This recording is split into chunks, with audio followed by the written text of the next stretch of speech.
Okay, everybody, we are back again. Last week we had a break. We had a young person teaching, and that's going to be posted soon as I get a title and a slide for it. That was Stephen Lawrence. Some really good things happening here in Impact Discipleship. I'm going to continue our journey through the book of James, but I am going to be assigning young people, at least every other week for now, to take over the teaching. Next week I have somebody assigned. 2 weeks after that, I have somebody assigned. You'll be assigned. You'll be assigned. You're going back to school. You'll all get assignments. So we'll be talking about that into the future. It's to pass on the legacy of knowing God's Word. I think a lot of you have learned how to study the way you should. But I would like to continue working through books of the Bible so we can have a resource on our website that goes line by line through various books of the Bible. We'll see how long that goes, maybe until I die. Who knows? Anyway, today we'll continue our work in James chapter 3. We'll finish chapter 3. It's just verses 13 to 18. Seems short. As a matter of fact, when I approached this, I thought to myself, only 6 verses. This should be a snap. Not a snap. So much content. It could have gone in a lot of different directions. For those who take notes, if you're watching online and you just found this video, I want to tell you the notes are available. You can download these notes as a PDF. You can share them. And today's message is called Above or Below.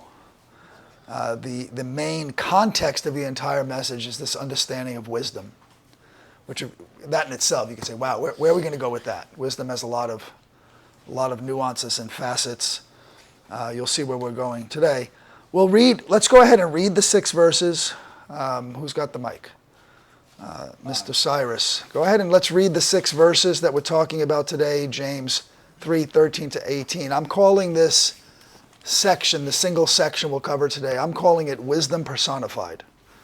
And really some cool insight I think we'll see about wisdom, which we all want. You said right? 13 to 17? 13 to 8. 13 to the end. It's 13 to the end of the chapter. It's verse 18.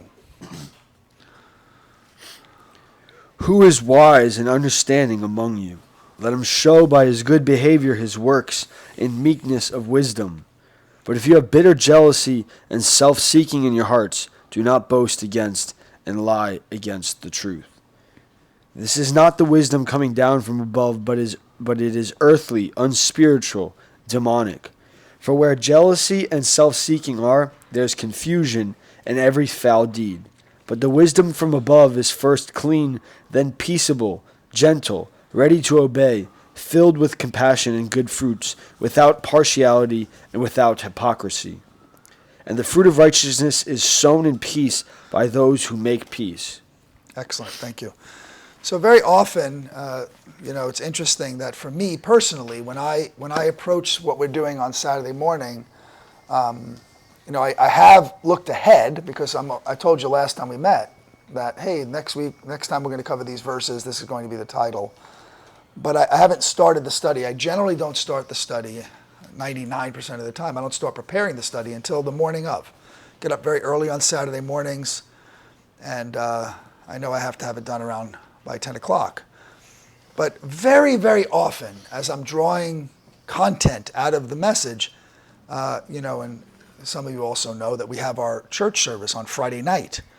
And there's always something interesting about how they relate. I don't think it's a coincidence, but even that last verse, that now the fruit of righteousness is sown in peace, that idea, this whole context of fruit, which was such a main point last night in the message, inside these notes you'll see the link to that message, which is called The Great Paradox. And it's important that I say that because as we go, you're going to say, wow, this is an important piece. Like we could link these 2 messages together in some way.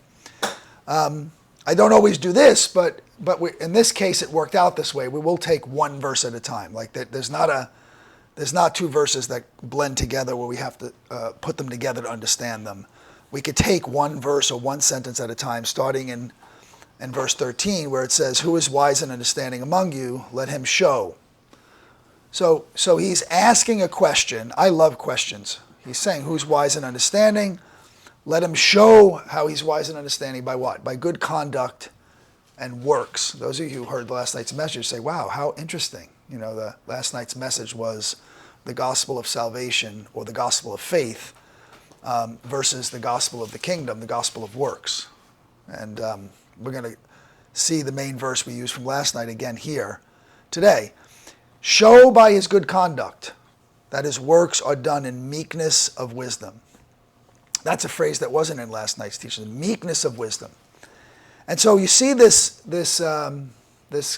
sister words, these connected married words, wise and understanding. Wise and understanding. And so we'll say, what is wisdom and understanding? As we launch into this, almost like in a legal document, we should define what these actually mean. And if you really want to define biblical terms, the best place to do that is from the Bible itself, right? You should go into the Bible and say, hey, what does the Bible say elsewhere about this concept of wisdom and understanding? I would say from my understanding for many years in studying the Bible, it was always, if you want to write this down in some place to kind of have it as one of these like little reference points, it is wisdom is the godly application of understanding. He literally says wisdom is the principal thing in Proverbs 4:5-7, because if you know what to do and you don't do it, that's the opposite of wisdom, right? Like if you know or you have understanding of something but you don't apply it, that's not wisdom. So the takeaway is you can have understanding but not have wisdom. But you can't have wisdom without understanding, right? And so it's as if you understand the truth but you don't apply it, knowing the truth is useless. So let's turn our Bibles.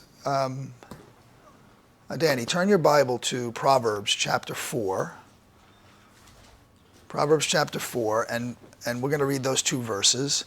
And then we're going to see something. We're going to start with 5-7, and then we're going to kind of backtrack. I want you to see something. Very often, people that have knowledge of the Bible or, maybe some Bible verses memorized, there's cha-ching verses in the Bible that people know about. They say, oh yeah, that's a verse, that's a thing, that's a big verse, or that's a key verse, and people know it. Probably anyone who understands or knows anything about the Bible, there's no doubt that these two verses, Proverbs 4:5-7, is maybe we could call it the quintessential wisdom verse, right? So we can't really do a study on wisdom without talking about Proverbs 4:5-7. Go ahead and read that, Danny. Get wisdom, get understanding. Do not forget and do not turn away from the words of my mouth. Do not leave her and let her guard you. Love her and let her watch over you. Keep going, one more verse. The beginning of wisdom is get wisdom, and with all you're getting, get understanding. So there's that famous, it's wisdom is the principal thing, or the beginning of wisdom. Get wisdom. Here's the thing about wisdom, get wisdom, right? If you backtrack and you go to the beginning of that chapter, it's like a father talking to his son, and he's saying, let me tell you what this wisdom thing is. He says, hear, my children, the instruction of a father, and give attention to know understanding, for I give good doctrine. Do not forsake my law. When I was my father's son, tender, and the only one in the sight of my mother, he also taught me and said, let your heart retain my words, keep my commands, and live. So you could see this very, very interesting thing. The gathering of information, the gathering of knowledge, which we call it understanding, and the obedience to that understanding, which we find in the next verses that Danny just read, is wisdom. So the instruction of the Father, we have to make this a spiritual thing in this sense. It says the instruction of the Heavenly Father is, here's the deal. You need to have good doctrine. Good doctrine is, don't forsake my law. Translation in the modern term is obey the words of the Bible, The Bible's good doctrine. Obey the words of the Bible. Retain these words. So a human father to his son teaches him something. He might want to say, you should remember this. Like, this is going to last you a lifetime. You should remember this. You should do this continually. By the way, get wisdom, right? He goes on, because that's the first 4 verses. Then what you read, Danny, was starting at verse 5. Get wisdom, get understanding. Learn good doctrine. By the way, that's the laws of your father. Apply those words. That's wisdom. It's the principal thing. And, there's no doubt in my mind from studying the Bible that good doctrine is contained in the laws of God. And, Jesus said it. I didn't come with my own doctrine, but the doctrine of my Father who sent me, right? This ongoing, I kind of look at the Bible as the spiritual laws of the universe, we could say. Just like the physical laws we depend on every day, like gravity and lift when you get on an airplane, and surface tension when you float a boat, and all these different, laws of physics that we depend on, regardless of what we call them. We didn't invent them, but we depend on them. We recognize them. We know how to apply them and use them for our benefit, hopefully. But God created them, and they're laws. They work every time. That's why they're laws. They're predictable and dependable. Well, that's the same thing about the spiritual laws of the Bible. They're predictable and dependable. So God says if you understand them and you obey them and apply them, that will be wisdom. And it's going to get more. It's going to get deeper than that as we go through. You may remember a number of weeks ago in the book of James, he gave us this teaching on faith and works working together. We have a teaching already from this letter called "The Coin Has Two Sides," and of course, if I refer to last night's teaching again, which did the same thing, it started showing these two sides of understanding something, or in our case of salvation, becoming a believer and applying what it means to become a believer. And we called that, last night it was called the Great Paradox. But I think the biggest takeaway is, like, you check out after this moment, if you decide, I'm going to check out, I'm going to check my brain at the door, I'm not going to learn another single thing for the rest of the day, I think you need to gain this piece right here. Wisdom in this context is actually not a thing. It's a person. Right. It's a she. It's a she, but really, probably better, as you'll see, it's a son, not a she. But let's not worry about the pronoun yet. Let's not argue about pronouns, because if you turn your Bible, why don't you do it, Danny? Since you're sitting there, turn back a chapter to Proverbs chapter 3, since you have it there, and just read verses 19 and 20.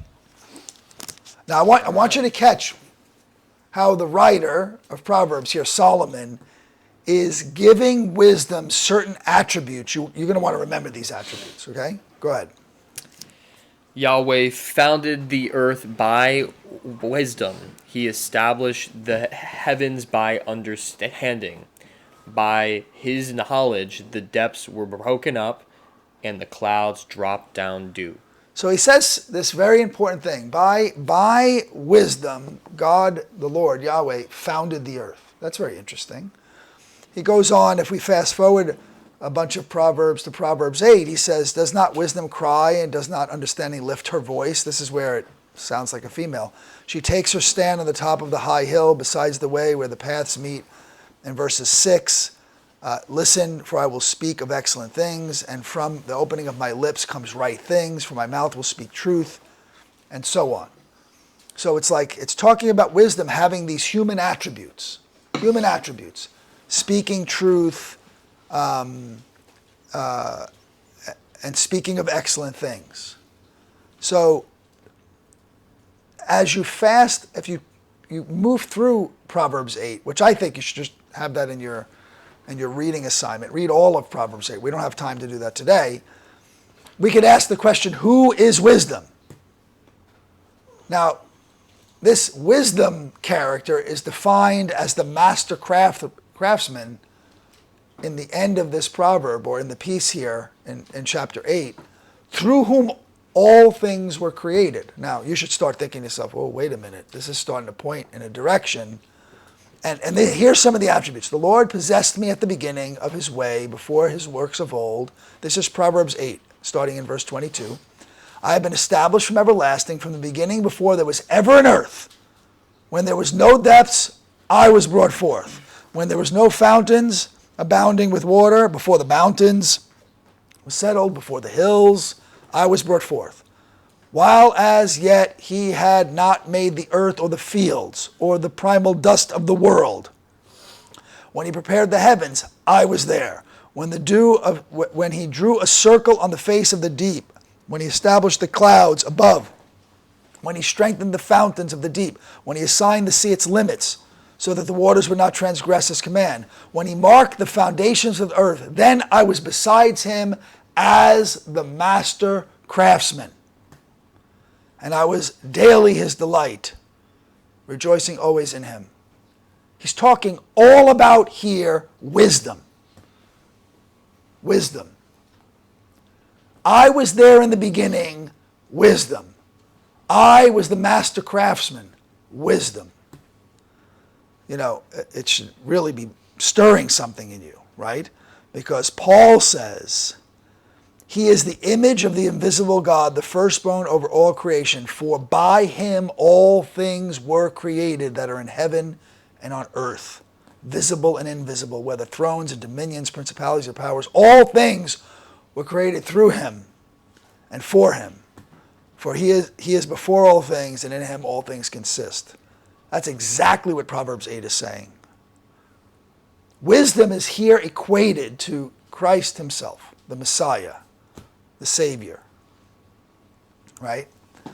So, now you see what we have now. We've established this thing.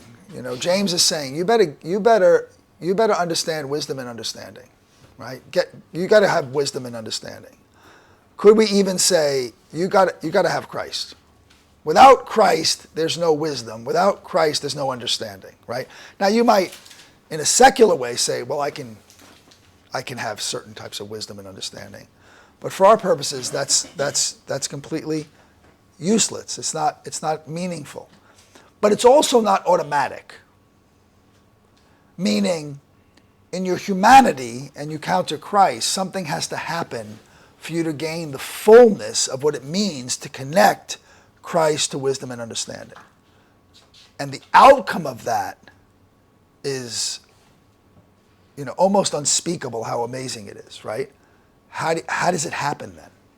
How does that piece take place? How do you go from, oh, I'm reading the Bible, I got some knowledge, I had an encounter with Christ, okay, I'm a Christian, and then I got to get this piece. I got to move beyond the intellect of, okay, wisdom is there, the master craftsman. Oh, Christ was there, created all things. Those things are equated. What does that mean to me? Other than some, like, I could pass a test and check off the right answer. If somebody asks me, what does wisdom talk about? Oh, it's Jesus. Okay, great. Got the right answer. So turn your Bible. Who's our next week? Turn to Ephesians. Ephesians chapter 1. So this is something you might want to do for each other, something we know Paul is doing for us. You could say that anything that's written to any of these churches is written to believers, and anything written to any believer is written to you, right? We could certainly say that's a truth, right? So when he's writing to the Ephesians, don't just think, oh, that's for the Ephesians. That's for you. And Paul finds it very necessary to pray for the Ephesians / you to receive the spirit of wisdom. Now, he's talking to Christians, right? So we have to assume they already have had their born-again experience. They've already encountered Christ as Savior, right? In our language, they're born again. But he wants them to get a revelation of what this actually means. Not just knowledge, but wisdom, which is the godly application of that knowledge. So We're going to not read the whole chapter. We're just going to fast forward to chapter 1, Ephesians chapter 1, verse 17. So read 17 to 20. You have the microphone? You don't have to put it that close because it's very sensitive. So just Okay. anywhere near you is fine. 17 to 20. All right. I keep asking that the God of our Lord Jesus Christ, the glorious Father, may give you the spirit of wisdom and revelation, so that you may know him better. I pray that the eyes of your heart may be enlightened in order that you may know the hope to which he calls you, the riches of his glorious inheritance in his holy people. Can you pause there and keep your eye on where you are? Just pause because you're going to keep reading. You get what the prayer is? I'm praying that you have a spirit of wisdom and the revelation of the knowledge of him. I pray you get a godly application of the understanding of Christ. Understanding, information. It's information. Understanding is information. Fact, fact, fact, fact. I can comprehend it. Wisdom, the godly application of that understanding. So you understand who Christ is. Now I want you to get a revelation of wisdom. What does that mean for you as a Christian? Now continue. It's mind-blowing what he says. And his incomparably great power for us who believe. The power is the same as the mighty strength. Keep going. One more. Okay. He exerted when he raised Christ from the dead and seated him at his right hand in the heavenly realms. Okay, here's the wisdom. The power that God used to raise Christ from the grave is for you. That's not a knowledge thing. That's a wisdom thing. Applying the fact that Christ crucified, Christ is wisdom, Christ is the creator of all things, you have Christ, knowledge. Wisdom, apply the fact that you have Christ means you have the same power in you that raised Christ from the grave. How do you get that connection? A revelation. Nobody can teach this to you. Paul's like, listen, I could tell you the facts, but unless you get a revelation, you're not going to really fully understand what it means to have wisdom. This wisdom, right? And then he goes on, in this same verse, right? We're still clicking along in this same verse, right? Which is just one verse. By the way, we're only in verse 13. You believe this? Right? So then he says, apply this entirety. Apply this stuff. Apply it. That's good conduct. And works, right? It's the works. So let's equate the faith that saves you with understanding and the wisdom of applying that understanding as works. See, that's what he's trying to do. He says, getting the knowledge of who Christ is and becoming born again, that would be the equivalent of understanding. Applying what that means in your life would be the equivalent of wisdom. And the fruit of that is the evidence that wisdom's been gained. Translation, like last night's message, the great paradox. There's got to be evidence. There's got to be evidence that you are born again. There's got to be evidence. Because if you're born again, there's going to be evidence. The Bible calls it fruit. One of the main verses from last night, I'm not going to go on and on about this because you can go back and watch that teaching, was Ephesians 2, 8 to 10, right? For by grace you've been saved through faith. It's not of yourselves. It's not of works. Grace through faith saved you. Grace through faith, right? Or faith operating through the power of God in your heart saved you. It's not of works. You can't boast about that part. But we are his workmanship created in Christ Jesus. We've been created for good works. See, that's the connection, the faith side and the work side. Well, let's just call it the faith side in this teaching would be the understanding side, and the work side would be the wisdom side. the application of understanding. Actually live like you know it, right? And then he says, he calls it the meekness of wisdom. It's amazing. Can you imagine everything we've equated? Wisdom is the creative power of God. It's Christ who created all things. All things were created through Christ. Wisdom is you have the power of God in you. And then he uses the phrase, the meekness of wisdom. Now, meekness, for your information, meekness means absolute and total power under control. Right? When Jesus was doing the Sermon on the Mount, he said, blessed are the meek. They will inherit the earth. Isn't that interesting? How about we just say, you have power over all the earth. By the way, meek ones. Total power under control. I don't think there's any better place. Daniel, turn your Bible. Let's just read that. Let's read this together in Matthew 26 and towards the end in verse 50. I love this. I just think this is the quintessential picture of Christ, unlimited power under control. I don't think there's a better spot that you could see this. So you got Matthew 26 and starting, just read verses 50 to 53. Jesus replied, "Do what you came for, friend." Then the man stepped forward, seized Jesus, and arrested him. With that, one of Jesus' companions reached out for his sword, drew it out, and struck the servant of the high priest, cutting off his ear. "Put your sword back in its place," Jesus said to him, "for all who draw the sword will die by the sword. Do you think I cannot call on my Father, and he will at once put at my disposal more than 12 legions of angels?"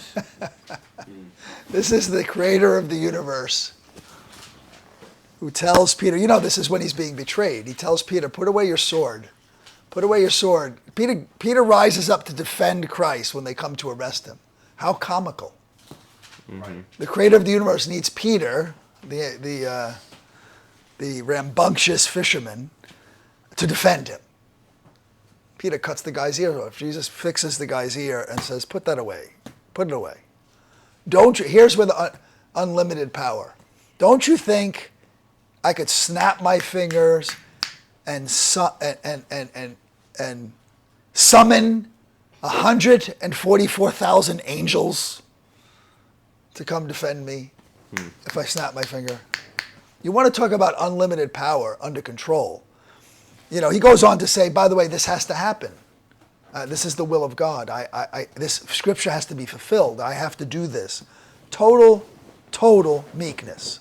See, that's what God wants us to have. By the way, you got understanding. You got this born again experience. We'll call that understanding. You have wisdom. You have the application of that. It's working out in your life. Want to know what that looks like? That looks like you have the power of God inside of you. What do you do with that? You don't whip it around like a sword. Cut people's ears off, right? Mm-hmm. You keep it under control in meekness. Wow. Mm-hmm. Right? Isn't that amazing? By the way, all of that we just spent this time on was verse 13. Mm. One verse. James is so rich what he's teaching us. It goes a little faster from here on, right? That's about a third of our entire study is on that first verse, I think, just shy of a third. He goes on in verse 14 to say, but if you have, but, meaning you're not acting in wisdom.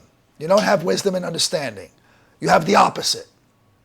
But if you have bitter envy and self-seeking in your hearts, do not boast and lie against the truth. Do not boast against the truth. Do not lie against the truth. Well, bitter envy is bitterness is anger, hurt, resentfulness. Envy is a feeling of being discontented or resentful.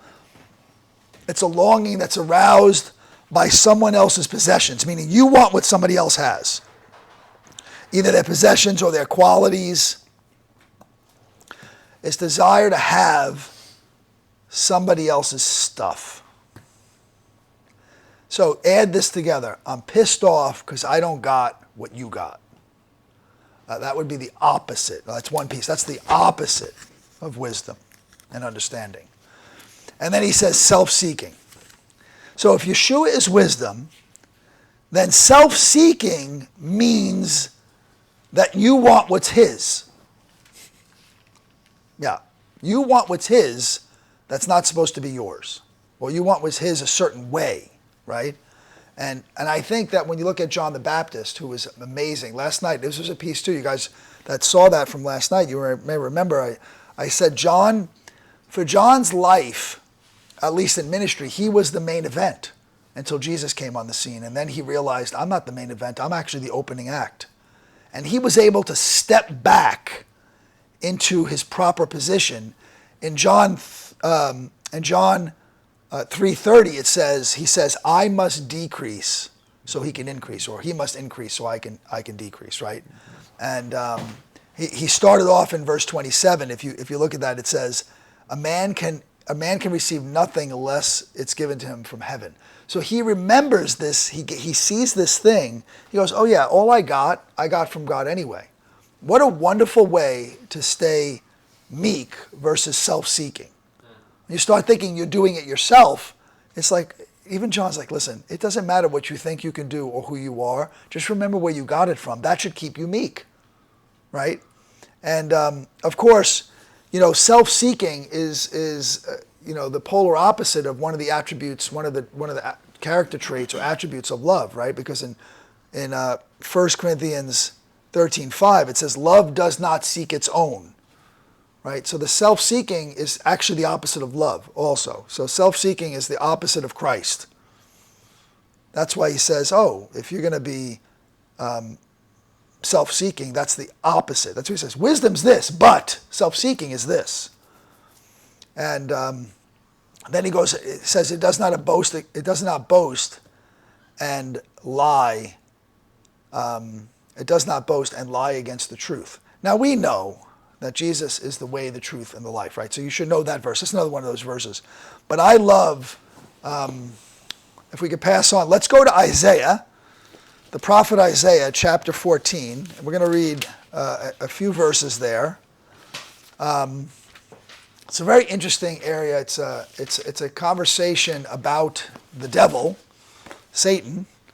And it's about, remember, he says, don't boast against the truth. Don't boast against the truth. Don't lift up yourself against the truth. Like, be prideful. There's no greater picture of pride in the entire Bible, I think, than Isaiah 14:12-15. This is essentially what it looks like to try to hijack God's glory, or hijack what belongs to God, right? Go ahead. So read Isaiah 14:12-15.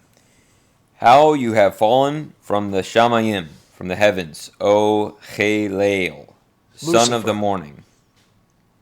You have, that's Lucifer's name in Hebrew, Chalael. You have been cut down to the ground, you who laid low the Gentiles. For you have said in your heart, let me go up to the Shamayim, let me go up to the heavens, let me raise my throne above the stars of El, that's God, and let me sit in the mount of meeting on the sides of the north. Let me go above the heights of the clouds, let me be like the Most High. Ooh, one more verse. But you are brought down to the grave, to the sides of the pit. Isn't this amazing? In many English translations, Keegan was reading and said, let me. Very similar. It says, I will exalt myself, I will ascend, I will sit on the mount, I will ascend, I will be like the Most High. I will. This is what Lucifer is saying. Of course, what happens, he gets cast down, thrown into the pit. And so this is a self-seeking boasting. Opposite of wisdom and understanding. Complete opposite, right? I love how David says in Psalm 34, I will bless the Lord all the time. His praises shall continually be in my mouth. My soul shall make its boast in the Lord. The humble shall hear of it and be glad. Oh, magnify the Lord with me, and let us exalt his name. That's like what Paul said to the Galatians. But God forbid that I should boast except for in the cross of the Lord Jesus Christ. Like, he never is like, hey, check me out. I got a special calling from the Lord. I'm the bomb diggity. I'm all about it. He's like, if I have anything good to say about myself, it's in the Lord, right? And in 1 Corinthians chapter 1, he says, but of him who are in Christ, who what? Who become for us the wisdom of God. Right, there it is. That ties this together. And his righteousness. And sanctification and redemption, that it is written, he who glorifies, let him glory in the Lord. You see, he's connecting back to Psalm 34. He's saying, listen, if you have anything, you want to stay humble, you want to stay meek, got to get yourself out of this equation. If you're going to boast about everything, boast in what the Lord is doing. Boast in how the Lord is using you. Boast in how the Lord changed you.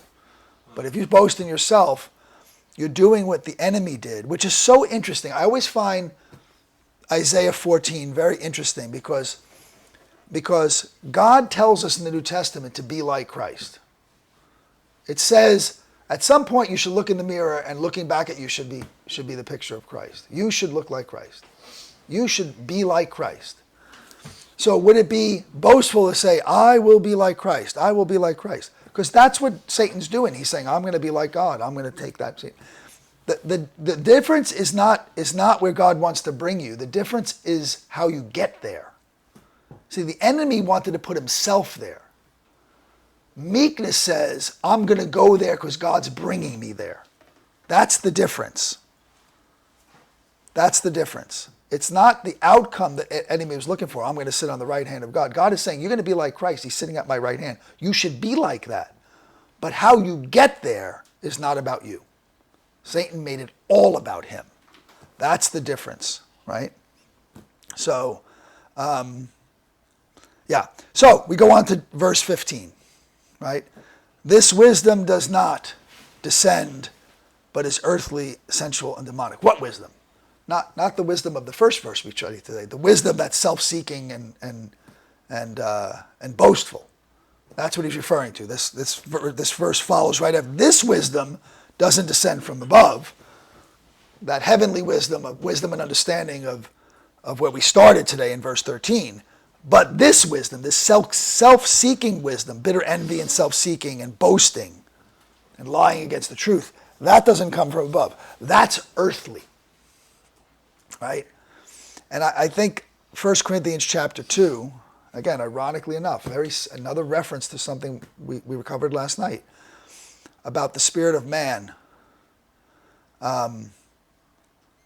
It's an earth spirit. Like all humans are born with the spirit of mankind. They're born with the spirit of man. All humans. That's a lower spirit. When you're accessing that spirit, you're accessing something that easily defaults to the sensual. So, in 1 Corinthians 2 it says, listen, every man knows the spirit of a man, but only those that possess the spirit of God can know the spirit of God. Mm-hmm. We have not received the spirit of this world again. We've received the spirit of God. That's 1 Corinthians 2, 11 and 12. So the earthly, or the spirit of this earth, or the spirit of man, will tend towards the sensual. He calls it sensual here, which is like this physically gratifying, carnal. It's the carnal nature. When you see flesh referred to in the Bible, like in Romans 8, it's not referring to the human physical form. It's referring to the carnal nature. The spirit of man that then tends to want to be satisfied by the sensual, the carnal. Right? Physically gratifying. That the righteous requirement of the law might not be fulfilled in us who do not walk according to the flesh, but walk according to the Spirit, right? It's not the body versus the Spirit. It's the carnal nature versus the Spirit. For those who live according to the flesh set their minds on the things of the flesh, but those who live according to the Spirit, the things of the Spirit. So it's like the soul is trying to usurp the Spirit's authority. And when you live by the soul, which is really all of the desires that are created, they don't have to be bad desires. Mind, will, emotions, intentions, inspirations, all those things, when they take you over, not tempered by the Spirit, they become sensual, carnal.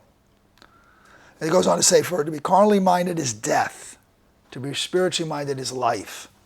because the carnal mind is enmity. Enmity means hatred towards God, for it's not subject to the law of God. It can't even be so. That's Romans 8, 4-7. So he makes this, you're making this connection. Listen, this anti-wisdom way of living, this self-seeking, boastful way of living, this is only going to feed the carnal. It's going to feed the sensual, which is completely the opposite of walking in the Spirit, right? He goes on to say it's demonic. Demonic. The carnal nature is literally, in a sense, from a demonic realm. It's inspiring one to place himself at God's right hand, like Isaiah was talking about Satan. That would be like the ultimate worst outcome. I will be like the Most High. Maybe most or worst expression of carnality, right? So he goes on in verse 16 to tell us where this stuff leads for you in your life, right? He says that this envy and self-seeking stuff, it leads to confusion and every evil thing. Every evil thing. It causes this new spirit man to convert back to the old man that wants to serve the flesh. So instead of going after serving the laws of God, you go after serving the flesh, right?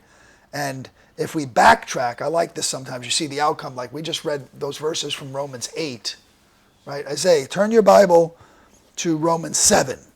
So if you go back, he talks about the warring, so James in 3:16 says, for where envy and self-seeking exists, confusion and every evil thing exists. That word confusion means there's a battle going on. Because we're seeing the opposites. Wisdom and understanding, all this other stuff. If you entertain this other stuff, you now enter a battle. Because you're giving yourself permission for this option of not living by the Spirit, right? And Paul, he was able to put that into words. And he was the first one to ever put this into words. So we look back at it, we have the privilege of knowing what he said.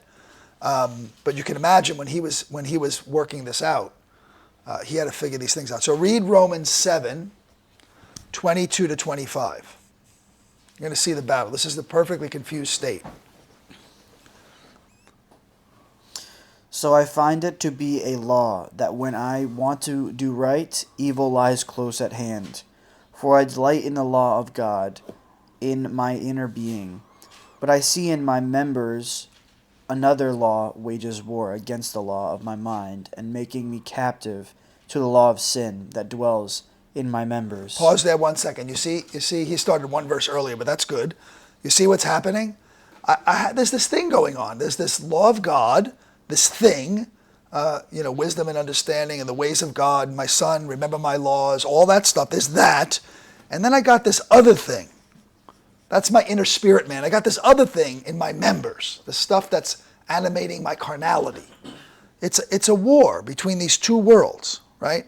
Then he has this revelation. Watch what he says. Go ahead. Wretched man that I am, who will deliver me from this body of death? Thanks be to God through Jesus Christ our Lord.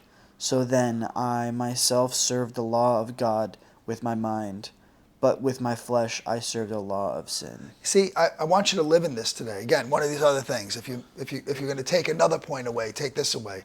O wretched man that I am, who will deliver me? Jesus Christ did. See, he's finding, wow, I already have victory in this realm, this war that's going on, this confusion that's going on. I have victory. In Christ, I have victory. James is telling you, listen, we got this wisdom and understanding, and then we got this self-seeking and envy and bitter envy and boasting. Okay, you could have victory already. You already have victory over these things in Christ, right?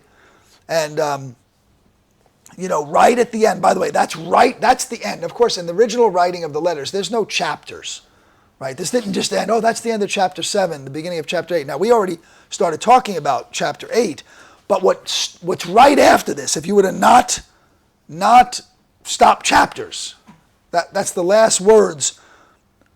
With my mind, I serve the law of God, and my flesh, my carnality, the law of sin. He goes on to say there's no condemnation, the beginning of chapter 8.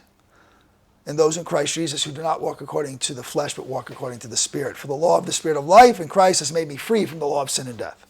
For what the law could not do, that it was weak in the flesh, God did by sending his own Son in the likeness of the flesh on my account, or on sin's account. He condemned sin in the flesh. So he said, listen, he's already paid this price for the battle to be won over choosing the God of creation and his Son, who's all wisdom and understanding, or choosing carnal nature. It's already been done. If you don't do that, guess what? Every evil thing is at your disposal. That's what he says. You can never please God by living sensually. That's why in verse 8 it says, Romans 8:8, right? Fast forward. So then those who are in the flesh cannot please God. So that's the thing that he's trying to differentiate. James is trying to differentiate. And then he goes back to the wisdom above. So he says, the wisdom from above is not these things. The wisdom from below is these things. Earthly stuff, carnal stuff, demonic stuff. Then he goes back, the wisdom from above, back to this wisdom of creation. And he names these things: pure, peaceable, gentle, willing to yield, full of mercy, full of fruit, no partiality, no hypocrisy. It's a wonderful list of attributes of what it looks like, as opposed to living self-seeking, boasting, bitter envy. It's not that life, this life. Pure. Pure means unmixed, untainted, separated out, undefiled, right? Blessed is the pure at heart. He says in the Sermon on the Mount in Matthew 5:8. Peaceable. I love this. This is a good one. I mean, if we had arbiters that could take care of this, one who brings wisdom and understanding to every situation instead of self-seeking, that's the wisdom of being peaceable. You should be able to enter a circumstance and bring peace into that circumstance. You should be able to bring understanding and wisdom into a circumstance. That's why God, in the same Sermon on the Mount, one verse later, you can see how James is pulling stuff from Christ, right? Blessed are the peacemakers, for they shall be called the sons of God. And I love in Romans 12:8, if you think that's just like some spiritual ascent, Paul in Romans 12:8 says, if it's all possible, as much as it depends on you, live with peace with all men. There's something brilliant about being able to bring peace into a circumstance. By definition, bringing wisdom and understanding into a circumstance. He goes on to say, by the way, this is all the wisdom from above is gentle, right? It has a shoulder mild or kind temperament. Here's this creator of the universe, describes himself in Matthew 11:28-30. He says, come to me with all your burdens. You are weighed down with burdens. I'm gentle and lowly at heart. My yoke is easy. My burdens are light. He calls himself gentle, right? So wisdom is gentle. Wisdom is willing to yield, surrender. Think about this in a circumstance. You don't need to be right, and you could be willing to surrender your own rights for the benefit of another, right? Wisdom says, not my will, but your will be done, Father, right? That was Christ's word in the garden, Luke 22:42. When he was sitting there contemplating what was about to happen, he said, I don't want to do it. However, I'll do whatever you tell me, Father, right? That's the wisdom. That's the willingness to yield or surrender. It says this wisdom from above is full of mercy. You know what mercy means? It means willingness to bear the burdens of the mistakes of others instead of making them pay. Now, of course, we want God's mercy. God, please don't make me pay the price for what just happened or what my whole life of sin. Don't make me pay the price. That's mercy. You're not held accountable for what you should be held accountable for. Well, that's not just for him, from God to you. That's for you to others, right? Wisdom from above is full of mercy, right? He tells us in Matthew 9:13, this is Christ, I desire mercy over sacrifice. I desire you cover the sins of others. I desire you bear the burdens of others more than you bringing me sacrifices, more than your tithes, more than what your spiritual activities. Treat others with mercy, more important than all those things. Then he says again, how could I not reference last night's teaching again? The great paradox. Wisdom is full of good fruits, right? Remember, fruit is the evidence that you are connected to the correct root, right? We'll see in a moment, right? Remember last night we talked a lot about John 15, which was, he basically says, every branch in me that does not bear fruit is taken away, and every branch that bears fruit he prunes. Why? He wants to make sure you're sharp, that you bear lots of good fruit. And he says, remember, you are not the fruit, you are the branch. He's the vine. It says this in John 15:5. I'm the vine, you're the branches. He who abides in me, and I in him, bears much fruit, much good fruit. Of course, in Matthew 7:17 through 20, Christ said, every good tree bears good fruit, because bad trees can't bear good fruit. Only a good tree can bear good fruit, and good trees won't bear bad fruit. Why? Because the branch doesn't decide what's the branch, if it's attached to the wrong root, can only produce what the root allows it to produce. If you're attached to Christ, you should produce good fruit. That's why fruit is the evidence that you're attached to Christ. If you have bad fruit, it tells you you're not attached to the right root. Fruit is the evidence. He goes on to say this wisdom from above is without partiality. Right? Don't favor one person over another. Endeavor to see each person the way God sees them. That's another cha-ching statement you should write down for today. Maybe one of the third big takeaways. You want to live life, a peaceable life, an encouraging life. See everyone the way God sees them. Get your filters off and just look at them the way God sees them. And he does a big job. If you go backwards in this James chapter 2, you go back to James chapter 2, we had an entire teaching about partiality and how God hates it. It was called Starstruck. It's in the hyperlinks in the notes as well. He says, don't hold your faith with partiality. In other words, see everyone the way God sees them. Don't look at the color. Don't look at their money. Don't look at their weight. Don't look at their intelligence. Don't look at their hair. Don't look at their job. Just say, what does God see in this person? That's how you live without hypocrisy. And then finally, Does that include if they are evil? God views them as evil and like. I think that's a good question. So about evil, God doesn't say not to have discernment, right? We're to be discerning and even judging, right? We could judge the world. What you're not allowed to do is judge somebody's eternity.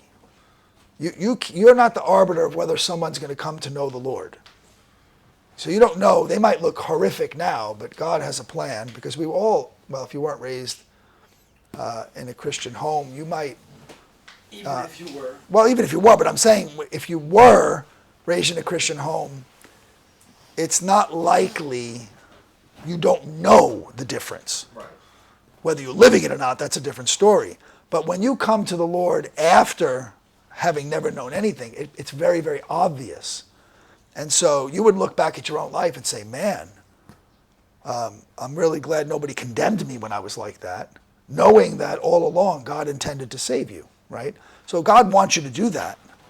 But that doesn't mean you can't be discerning about what's right and wrong and even call it out. You're allowed to do that. What he does hate is hypocrisy, meaning you're calling out something and you're doing it. You want to see the best teaching on hypocrisy? Words of Jesus, Matthew chapter 23. I'm just going to read 2 of the verses.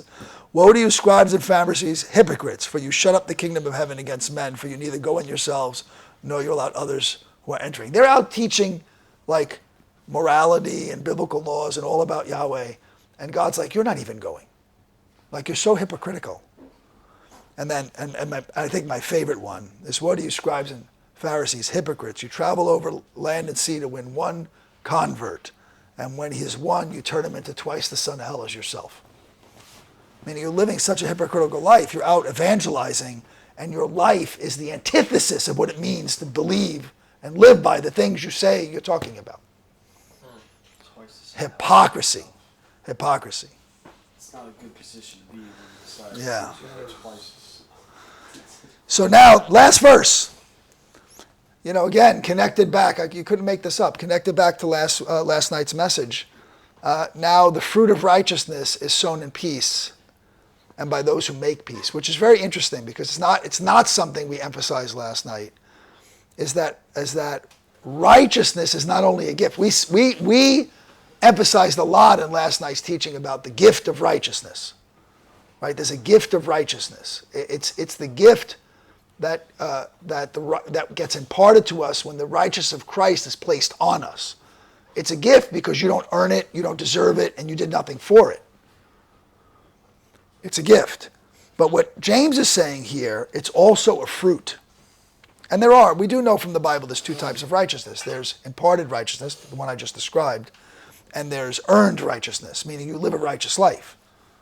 Right? Earned righteousness can't save you.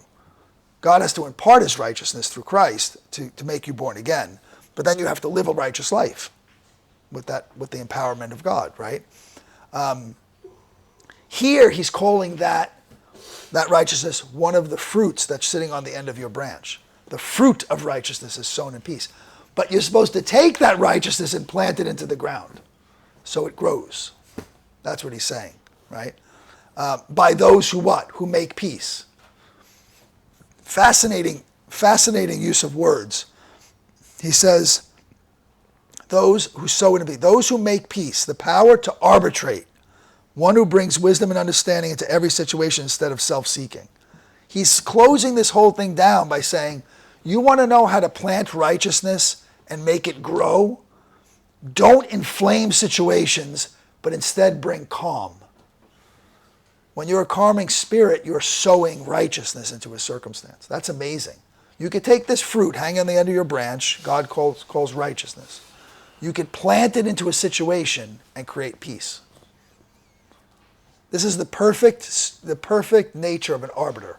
Somebody trying to, stop wars, keep people from getting divorced, keep people from making horrific decisions, right? Bring resolution, right? And of course, for that person to do it, you have to do what God said in John chapter 15, right? You have to abide in Christ. You have this picture of the vine.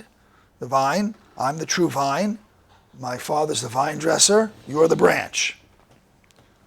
The branch can't make fruit unless it's attached to the right vine. Can't make good fruit, right? And he says, how do you attach? You attach and you abide. That means you stay. You sit there. You rest in.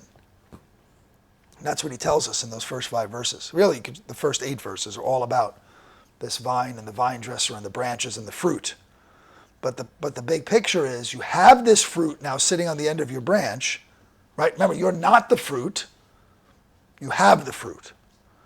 Then you're supposed to plant that fruit, right? You know what happens if you plant a fruit, right? So a piece of fruit has multiple seeds in it. So it can grow multiple new plants that each fruit on that plant will have multiple seeds, right? I was with a friend this past week who owns a seed company in Ohio.